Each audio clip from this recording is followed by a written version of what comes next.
Le président de la République Emmanuel Macron a reçu, mercredi 15 septembre dernier, le prince héritier d'Abu Dhabi, Mohammed Ben Zayed, à Fontainebleau. Dans un contexte marqué par la crise des talibans en Afghanistan, cette rencontre est entendue comme un moyen de renforcer un partenariat stratégique pour la France au Moyen-Orient. Cette venue revêt également un enjeu culturel, puisqu'Abu Dhabi est financeur de la restauration du théâtre impérial, qui est situé justement au château de Fontainebleau. Mais quels sont plus précisément les enjeux de cette rencontre entre les deux chefs d'État? Qui est Mohammed Ben Zayed et quel rôle les Émirats arabes unis entendent jouer sur la scène internationale et régionale? Il est vrai qu'en France, on parle beaucoup plus du voisin qatari, moins des Émirats arabes unis. Un pays qui, sous l'égide de Mohammed Ben Zayed, étend toujours plus son influence militaire et diplomatique sur la scène internationale et au Moyen-Orient. Le tout bien impulsé par un soft power puissant, Dubaï, sa grande vitrine touristique, où les influenceurs et autres starlets promeuvent les vertus de cette luxuriante cité artificielle sur leur compte Instagram, et les investissements culturels et sportifs également, par exemple le club de football anglais Manchester City. Une gigantesque carte postale communicationnelle qui s'évertue également à masquer des réalités sociales et politiques beaucoup moins reluisantes. Pour décrypter tout ça, j'ai reçu Sébastien Boussois sur le plateau du Média. Chercheur en sciences politiques, il a publié Émirats arabes unis à la conquête du monde, paru aux éditions Max Mulot. Alors, la visite de Mohammed Ben Zayed, qui est le prince héritier des Émirats arabes unis, à Paris et notamment à Fontainebleau, a plusieurs enjeux majeurs. D'une part, la rencontre avec Emmanuel Macron et une partie du gouvernement, puisque les relations bilatérales entre la France et les Émirats arabes unis sont historiques. Elles sont de longue date. Il y a une coopération militaire, une coopération technologique, une coopération également sécuritaire au niveau du Moyen-Orient, puisque la France a depuis 2009 une base militaire à Abu Dhabi. Il y a aussi évidemment des partenariats énergétiques, puisque les Émirats arabes unis fournissent des hydrocarbures à la France. Et puis, il y a enfin un partenariat et un enjeu culturel et ce qu'on appelle la diplomatie culturelle ou le soft power, c'est-à-dire que Mohammed Ben Zayed a investi en termes de mécénat dans le château de Fontainebleau plus de 10 à 12 millions d'euros pour restaurer le théâtre impérial qu'il a rebaptisé du nom de son père. C'est un pays qui s'est constitué depuis son indépendance, depuis 1971, dans une logique d'expansion territoriale et d'expansion politique, à la fois pour exister, mais à la fois contre son rival principal, qui est le Qatar, et qui a été indépendant au même moment. Ce que Mohammed Ben Zayed, en devenant prince héritier, a voulu faire, c'est faire de cette confédération, de ce petit pays, non pas une simple Sparte, comme certains ont tendance à le dire, c'est-à-dire une puissance militaire, mais véritablement une puissance totale, et je dirais du coup une nouvelle Venise, une puissance économique, politique, militaire, diplomatique et culturelle. Il faut pouvoir ne pas compter uniquement sur les énergies fossiles.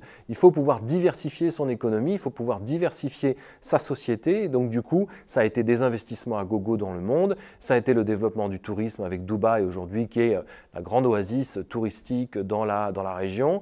Ça a été du coup le soft power tel qu'il l'a fait, c'est-à-dire investir dans des entreprises ou dans du culturel pour lequel on aura un retour sur investissement à terme. C'est aussi un investissement et une présence dans le sport, dans l'éducation et dans la culture. Mohammed Ben Zayed, pour son image et pour positionner culturellement et éducativement parlant les Émirats sur la scène régionale et internationale, a fait venir le Louvre à Abu Dhabi, a fait venir la Sorbonne et va influer à un moment ou à un autre sur des terrains culturels comme c'est le cas du château de Fontainebleau. Et Mohammed Ben Zayed, ayant les yeux plus gros que le ventre, continue à vouloir beaucoup plus, c'est-à-dire à la fois un développement et une modernisation de son pays, tout en restant un régime autoritaire extrêmement strict et radicalement de plus en plus obscurantiste dans sa gestion des affaires internes, mais également, et c'est là où je veux en venir, dans sa vision du Moyen-Orient et du coup dans ce qu'il fait pour reformer un Moyen-Orient qui soit à son image.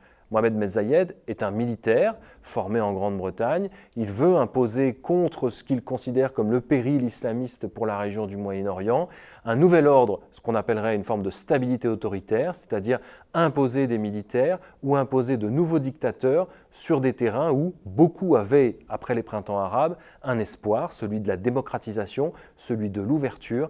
Et aujourd'hui, on voit que terrain après terrain, Mohammed Ben Zayed a remis en place un dictateur en Égypte avec Sisi, a influé et a beaucoup, je dirais, chipoté dans les affaires internes en termes d'ingérence avec la Tunisie, avec le Maroc, au Yémen a a contribué à une guerre qui a malheureusement fait plus de 300 000 morts à ce jour avec l'Arabie saoudite, et a essayé, terrain après terrain, de condamner tous les processus révolutionnaires issus des printemps arabes, ce qui fait qu'aujourd'hui on est revenu dans une chape de plomb au Moyen-Orient, pré-printemps arabe, et ça, la responsabilité, elle est en grande partie de Mohamed Ben Zayed et des Émirats arabes unis. Il y a une stratégie de communication politique très forte de la part des Émirats de passer pour, je dirais, des anges, et en tout cas pour un pays qui soit à la fois une sorte de modèle de transformation et de révolution dans la région, une sorte de modèle d'un allié d'un pays arabe idéal pour nous, et Mohamed Ben Zayed se présente en réalité comme tel, c'est-à-dire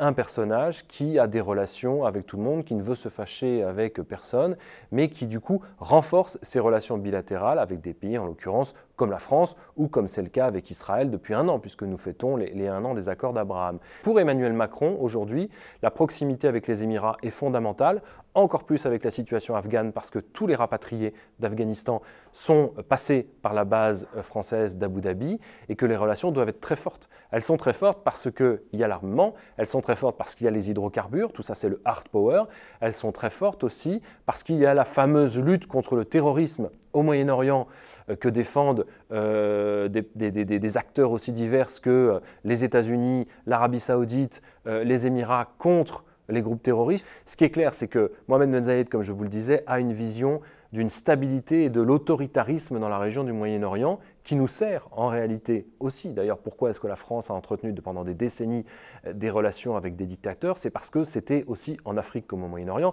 c'était des régimes stables et que pour développer l'économie, le business de manière durable, il faut des régimes stables. Et malheureusement, la démocratie est souvent l'ennemi même de cette stabilité-là et de ces alliances-là. 20% des entreprises d'armement françaises, 20% des produits des entreprises d'armement françaises sont achetés par les Émirats arabes unis. Et ça résume tout en réalité.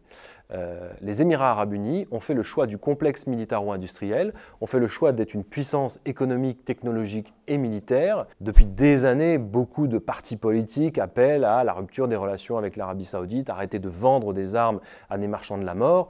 Aujourd'hui, l'Arabie saoudite et les Émirats, avec une partie de ces armes, qu'elles soient françaises, belges ou européennes en général, ont tué un certain nombre de personnes. Donc ce n'est malheureusement pas un jeu.